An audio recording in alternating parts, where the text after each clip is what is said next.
DWI NJ Part 3. Okay, so you've been charged with DWI and you're wondering what you should do.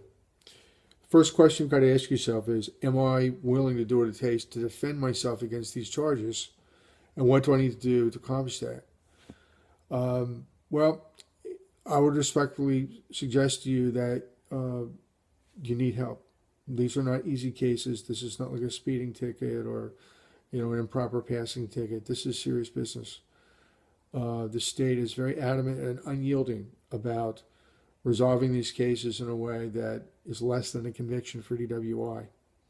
Prosecutors are not allowed to resolve these cases with you by way of dismissal or downgrade to non-DWI unless there is a proof problem in which they don't have the facts to prove that you were operating under the influence. Now, this is the subject of lots and lots and lots of case law and many different types of factual scenarios. And you really can't do this yourself, in my opinion, successfully. Now, having said all that, I will tell you that I have had some good success in some cases with some of my clients. It's always a game of, has the state made out a case that is solid? Or can I find an error somewhere in the data or somewhere in the police procedural conduct that makes them vulnerable, creates a reasonable doubt as to whether they're right? So, one example quickly comes to mind. It's a drug DWI. I had a fellow who came to me. It was a third-time DWI. He was under the influence of oxycodone. He was a plumber, and he had bad knees, bad back. He was taking pain meds regularly, and he was stopped by a police officer. And fortunately for us, this police officer made a few errors. First of all, he was not a drug recognition expert, and he did not do the appropriate drug recognition expert testing. And secondly, it really wasn't all clear that my client was impaired because the proper testing hadn't been done. Long story short, I was able to get that case dismissed completely. And my client did not go to jail for 180 days, did not lose his license for 10 years. And for someone who drives around fixing pipes every day, that's, pretty important.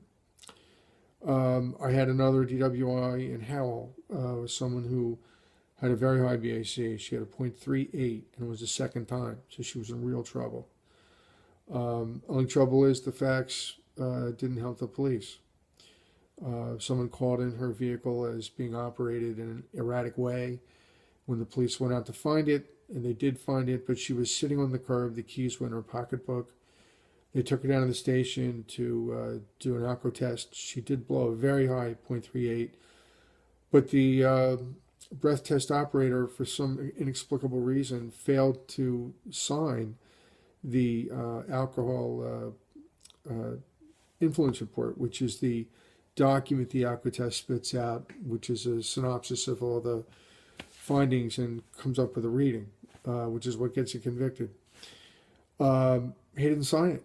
So, they didn't have operation because she wasn't operating the vehicle. They didn't make her do field sobriety tests at the time. And I was able to get that alcohol influence report suppressed because it wasn't authenticated at the moment it was created by the breath test operator, which meant that they didn't really have any good evidence, even though she was absolutely guilty. Had a third one in Old Bridge, where a fella struck somebody in the rear. In the business, we call that a rear end hit. But it was within, like an eighth of a mile of where he actually lived, his residence. So he committed the offense of leaving the scene, and he drove right to his house, went in the house, slammed the door. Of course, the other driver, who was the victim, did call the police. 20 minutes later, the police arrive, and what happens, he's holding a bottle of whiskey saying, it was such a traumatic event, I had to come home and just, have a drink.